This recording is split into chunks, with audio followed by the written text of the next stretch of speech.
Hello everyone, my name is Mohit Bansal. I am selected as Sub Inspector in Delhi Police in 2020 CPO exam. और आज जैसे कि कल से CPO 2022 का एग्ज़ाम होने जा रहा है, तो उसी के रिगार्डिंग जो भी मॉक हमें कैसे दे मॉक से हमने क्या सीखा है, कैसा मेरा एक्सपीरियंस रहा है, आप फाइनल पेपर में आपको कैसे अटैम्प्ट करनी चाहिए चीज़ें, फाइनल अटैम्प्ट में क्या क्या आपको जो आपका कल पेपर है उसमें क्या चीज़ें ध्यान रखनी चाहिए, वो सब चीज़ें आज आपके साथ मैं डिस्कस करने आया हूँ। So let us start. सो सबसे पहले तो आप टाइम से पहले पहुँच जाना। टाइम पे नहीं पहुँचना है आपको, टाइम से थोड़ा पहले पहुँच जाना है, क्योंकि अगर आप लेट होते हो तो आपके अंदर एक नर्वसनेस ऑटोमेटिकली क्रिएट हो जाती है और आपकी हार्ट बीट बढ़ जाती है, जो आपके पेपर में फ़ायदेमंद नहीं होगी। सो दूसरी चीज़ है कि आपका एडमिट कार्ड और फ़ोटो और एक आईडी कोई भी जो भी आप के साथ हो, वो आईडी आपको, ये तीनों चीज़ें आपको लेके जानी है ज़रूर। वहाँ पे जहाँ पे बायोमेट्रिक्स होते हैं और आपकी कमीशन कॉपी जो होती है उस पर साइन अच्छे से करने हैं, और इन सब चीज़ों का कि आपके साइन हो गए हैं, आपने अपने अटेंडेंस लगा दी, इन सब चीज़ों का ध्यान रखना है। जो नए बच्चे हैं उनके लिए बता दूँ।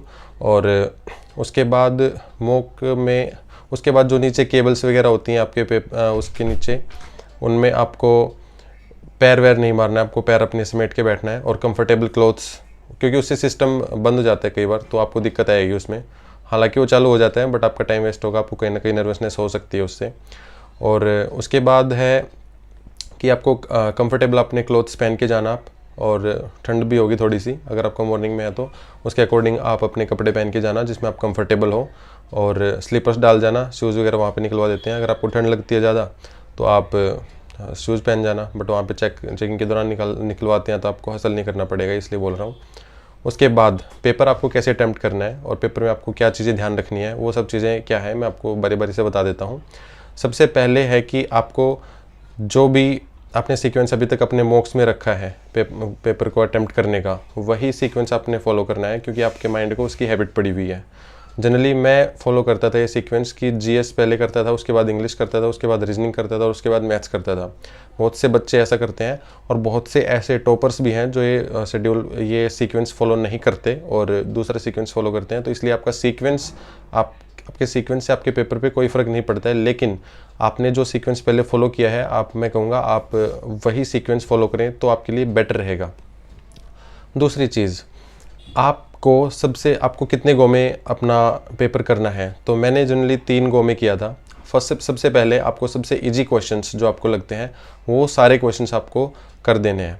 दूसरे अटैम्प्ट में आपको जो आपको आते थे बट टाइम टेकिंग क्वेश्चंस थे वो करने हैं, और थर्ड राउंड में जो आपके रह गए जिनका आपको कोई आइडिया थोड़ा सा नहीं है और देख के आइडिया नहीं लग रहा, उनको अटैम्प्ट करने की कोशिश करना है, और लास्ट तक आपको ये कोशिश जारी रखनी है, जितने होते हैं उतना बेटर है।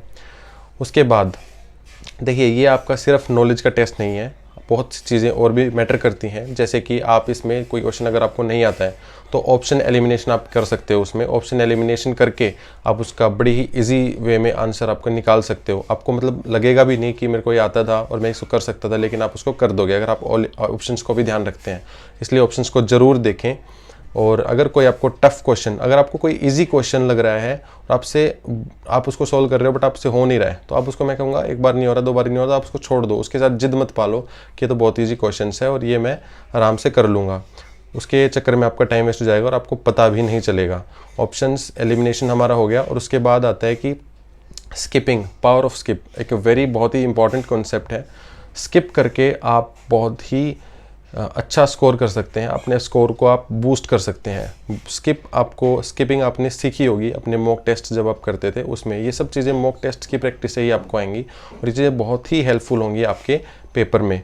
और उसके बाद स्किप करना है, ऑप्शन एलिमिनेशन करना है, थोड़े बहुत तुक्के भी मार देने हैं। आप ऑप्शंस ज़रूर देखिए, ध्यान से पढ़िए, फोकस रहकर आपको पेपर करना है, क्योंकि अगर आप फोकस कहीं पर खो देते हैं तो आपके इवन ईजी क्वेश्चंस भी आप गलत कराते हैं। मेरा खुद का सीजीएल मेंस था 2019 का, मुझे याद है 192.5 स्कोर था, बट मेरे 7-8 क्वेश्चन इंग्लिश में गलत हो गए थे। उसमें क्या था कि मैंने कई जगह जहाँ पे इज़ आना है वहाँ पे आर लगा रखा था, कहाँ पे हैज़ आना है वहाँ पे हैव लगा रखा था, जस्ट बिकॉज ऑफ जल्दी के चक्कर में।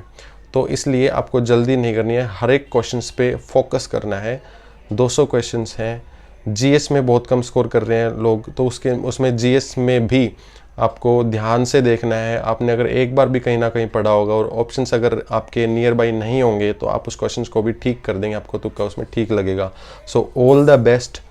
इस वीडियो को आप ज़रूर देखिएगा, शेयर कर दीजिएगा अपने जो भी दोस्त CPO का पेपर देने जा रहे हैं उनके साथ। It will be very helpful for all SSC CPO aspirants and I wish you all the best. सबसे अच्छा करके आना, सब अच्छा करके आना। और एक ही बात in the back of mind अपने रखना कि आपने जो पढ़ा है वो बहुत ही रेलिवेंट था, वो अपने आप में कंप्लीट था, इनफ था।